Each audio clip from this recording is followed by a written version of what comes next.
बिस्मिल्लाहिर्रहमानिर्रहीम। अस्सलाम वालेकुम। ये आपका अपना डिजिटल प्लेटफॉर्म है। मैं तारिक मतीन हूँ। वल्लाहु खैरुल माकिरीन। अल्लाह सबसे बेहतर तदबीर फरमाने वाला है, वही बचाएगा मेरे देश को बलाओं से।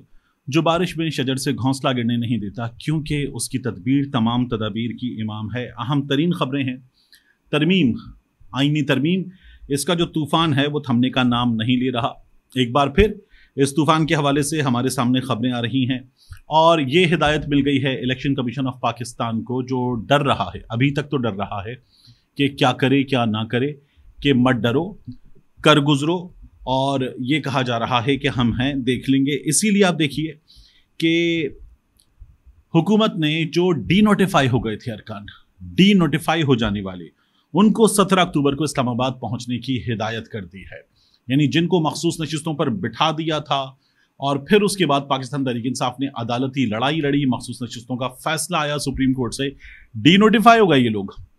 और उसके बाद अब इनको बुला लिया गया है। सरदार अयाज सादिक 2 खत लिख चुके हैं, इलेक्शन कमीशन को कह चुके हैं कि आप फैसला करें और ये नशिस्तें हमें मिलनी चाहिए। ये नशिस्तें मिल जाएं तो फिर उसके बाद ये लोग 2/3 अक्सरियत दोबारा हासिल कर लेते हैं। तो इसके नतीजे में होगा क्या? मौलाना की ज़रूरत नहीं पड़ेगी। इसके नतीजे में होगा क्या? ये जो पाकिस्तान तहरीक इंसाफ के बंदे उठाने का सिलसिला जारी है, अभी भी जारी है, इसकी ज़रूरत फिर इनको नहीं पड़ेगी और ये इलेक्शन कमीशन ऑफ पाकिस्तान से ही काम करवा लें। सुप्रीम कोर्ट का फैसला है, मगर फिर भी कहा जा रहा है कि आप ये कर दें। इम्कान ये जाहिर किया जा रहा है कि election commission of Pakistan notification दोबारा इनको दे दे, बहाल कर दे। ये विफाकी हुकूमत के ज़राए बता रहे हैं। राना सनाउल्लाह ने भी जुमला दिया, उन्होंने कहा कि हमारे पास अपने बंदे पूरे हैं, हमें पीटीआई वालों की ज़रूरत नहीं। पीटीआई वाले आपके पास कैसे आएंगे? पीटीआई वाले आने की 2 सूरतें हैं। इस्लामाबाद में खबरें चल रही है 60 करोड़ रुपया लग रहा है हॉर्स ट्रेडिंग में एक घोड़े का रेट। दूसरी जो चीज़ है हमारे सामने, वो आपको क्या पता चलती है कि हुकूमत इस वक्त क्या काम कर रही है। देखिए, ये NH84 से शफकत अब्बास है, शफकत अब्बास अवान, इनके घर पर, डेरे पर छापा मारा गया। इनके एक मुंशी को उठा लिया गया है, इनके मुलाजिम उठा लिए गए हैं। इसके अलावा इनके 2 मेहमान थे, वो 2 मेहमान भी उठा लिए गए।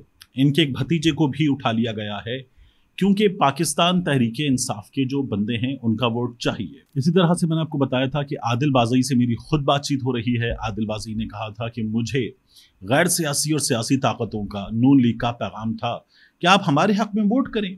आपको तो वैसे ही हम अपने ज़बरदस्ती के नोटिफिकेशन के ज़रिए अपने साथ मिला चुके हैं, तो आप हमारे हक में वोट करें।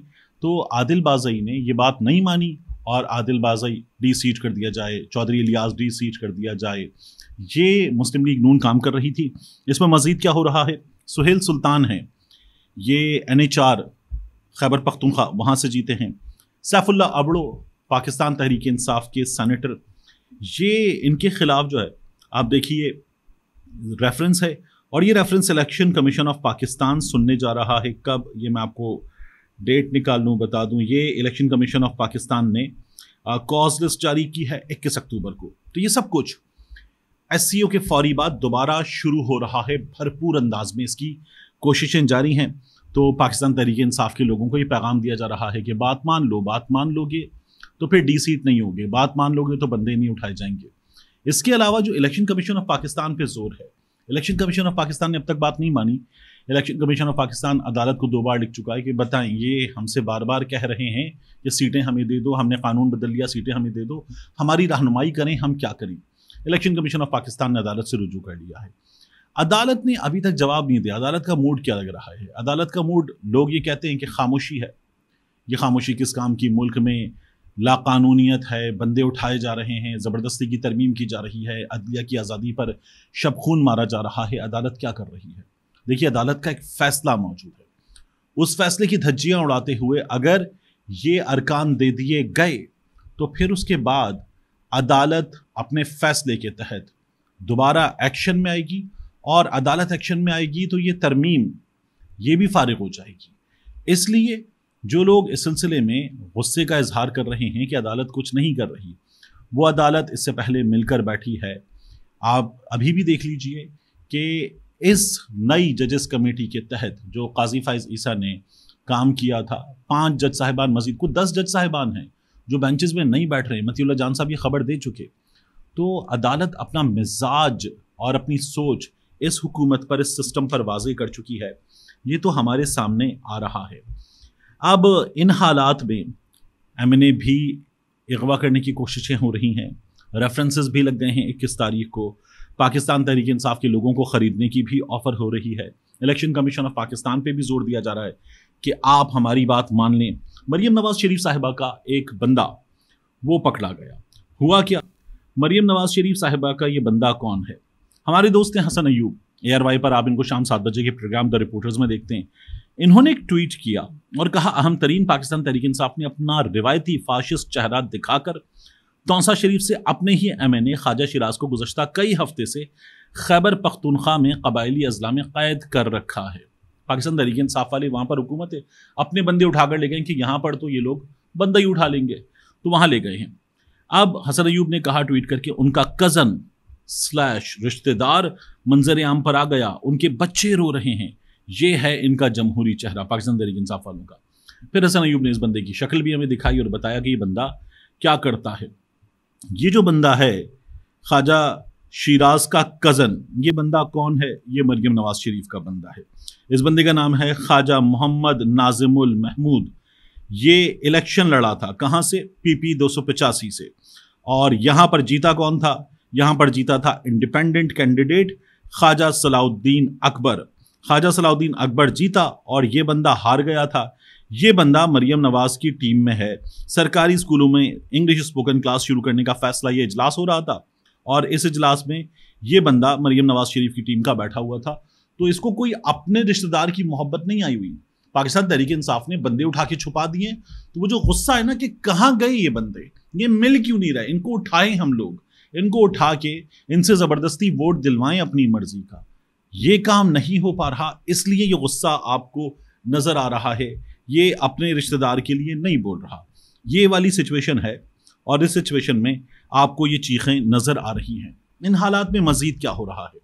हमने देखा बिलावल भुट्टो जरदारी ये गए, मियाँ नवाज शरीफ साहब से मुलाकात की, अपनी टीम के साथ मुलाकात की और मियाँ नवाज शरीफ और बिलावल भुट्टो के दरमियान मुलाकात में याद किया गया मोहतरमा बेनज़ीर भुट्टो को, मीसाक़े जमहूरियत को और मुल्क में जो आईन है, कानून है, उसकी बालादस्ती और ऐसा निज़ाम जिसमें बेहतर से बेहतर इंसाफ दिया जा सके। इस बात पर मियाँ नवाज शरीफ साहब जो हैं उन्होंने बिलावल भुट्टो जरदारी से कहा कि आप जो तरामीम पर काम कर रहे हैं हम इत्तेफाक करते हैं, तारीख का तयन बाद में कर लेंगे, आपकी जो तरामीम है हमें कबूल हैं। पहले मियाँ नवाज शरीफ साहब को अपनी तरामीम का नहीं पता था, नून लीग के लोगों को नहीं पता था। अब की बार बिलावल भुट्टो जरदारी की तरामीम कबूल हैं। बिलावल भुट्टो जरदारी की जानिब से जो तरामीम दी जा रही हैं वो तरामीम मिल चुकी हैं मौलाना फजल रहमान की जमात को भी। उनमें कुछ चीज़ों पर इत्तेफाक हो सकता है, ये हमारे सामने आया था। लेकिन मौलाना फजल रहमान की जमात की जो तजावीज़ हैं वो तजावीज़ इस वक्त सबसे बेहतर तजावीज़ करार दी जा रही हैं, पाकिस्तान तहरीक इंसाफ वाले खुद भी कहते हैं। तो ये जो बिलावल भुट्टो जरदारी कर रहे हैं, मियाँ नवाज शरीफ कर रहे हैं और बंदे उठाए जा रहे हैं, बंदे उठाने के बाद उनके रिश्तेदार उठाए जा रहे हैं, ये जो कोशिशें हैं, ये कोशिशें कौन सी जमहूरी कोशिशें हैं? ये कौन सी जमहूरियत की खिदमत है? ये कौन सा मीसाक़े जमहूरियत है? मीसाक़े जमहूरियत में तो ये भी मौजूद था कि ना तो इस्टेब्लिशमेंट की मदद से हुकूमत गिराएंगे, ना इस्टेब्लिशमेंट की मदद से हुकूमत में आएंगे, और फ़ौजी शख्सियात हों, अदालती शख्सियात हों, ब्यूरोक्रेसी की बड़ी बड़ी शख्सियात हों, सबका ऑडिट होगा, सबका कच्चा चट्ठा आवाम के सामने रखा जाएगा, सबकी जायदाद का हिसाब होगा, सिर्फ सियासतदानों का हिसाब नहीं होगा। तो अब वो भी हमारे सामने नहीं है। और ये जो बड़े बड़े ओहदों पर इस वक्त मौजूद हैं, आप नादरा देख लें, आप पब्लिक सर्विस कमीशन देख लें, वापडा देख लें, दीगर इदारे देख लें, आपको हर जगह रिटायर्ड जर्नैल मिलते हैं। इन ओहदों पर रिटायर्ड जर्नैल भी नहीं होंगे, ये भी फैसला हुआ था। लेकिन क्या अमल दरामद हो रहा है मीसाक़े जमहूरियत की इन शिकों पर? मियाँ नवाज शरीफ से मुलाकात के बाद पाकिस्तान पीपल्स पार्टी की टीम गई और एक बार फिर जाकर मुलाकात की मौलाना फजल रहमान से। मौलाना फजल रहमान से मुलाकात के बाद शरी रहमान साहिबा ने जो गुफ्तगू की है उसमें एक चीज़ हमारे सामने आई, जो बिलावल भुट्टो जरदारी की गुफ्तगू में भी सामने आई, कि आईनी तरामीम पर बातचीत 25 के बाद भी जारी रह सकती है।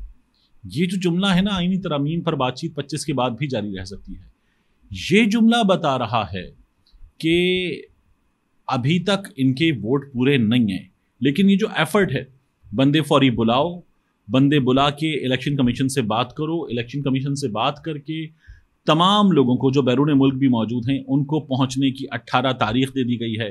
18-19 के आसपास किसी वक्त ये तरमीम पेश की जा सकती है। उससे पहले आपके सामने ये खबर आती कि 21 तारीख को पाकिस्तान तहरीक इंसाफ के लोगों को डीसीट करने का जो मामला है वो इलेक्शन कमीशन ऑफ पाकिस्तान में सुना जाएगा। तो पाकिस्तान तहरीक इंसाफ के लोगों को भी डराओ धमकाओ कि गई तुम्हारी सीट अगर तुम बात नहीं मानते। ये सब कुछ किया जा रहा है ताकि वोट हमारी मर्जी का, 60 करोड़ की ऑफर भी है, डीसीट होने की धमकी भी है, फिर उसके बाद बंदे उठाने की कोशिश भी है। और इसमें जो इस वक्त तिलमिलाने की कैफियत है कि हमें बंदे नहीं मिल रहे, उसमें आपको ये लोग भी नजर आ रहे हैं जो कह रहे हैं कि पाकिस्तान तहरीक इंसाफ ने अपने बंदे छुपा दिए हैं। कुछ ऐसे टाउट जो कुछ दिन पहले तक जज साहिबान पे इल्जाम लगा रहे थे और उनके खिलाफ मुहिम चला रहे थे और अदालत के फैसलों में उनका नाम मौजूद है, वो टाउट भी आ गए हैं और वो कह रहे हैं पाकिस्तान तहरीक इंसाफ ने अपने बंदे अगवा करके खैबर पख्तूनख्वा में रखे हुए हैं। ये बातें कौन कर रहा है? ये छांगा मांगा वाले ये बातें कर रहे हैं। ये बातें कौन कर रहा है? जिन्होंने अभी लाहौर के होटल में ले जाकर बंदे रखे थे वो ये बातें कर रहे हैं। ये बातें वो लोग कर रहे हैं जिन्होंने सिंध हाउस में ले जाकर पाकिस्तान तहरीक इंसाफ के लोगों को रखा था कि पाकिस्तान तहरीक इंसाफ अपने ही अराकीन को खैबर पख्तूनख्वा लेकर गई है तो उनको पाकिस्तान तहरीक इंसाफ ने अगवा किया हुआ है। मिलते हैं इंशाल्लाह आपसे अगली वीडियो में।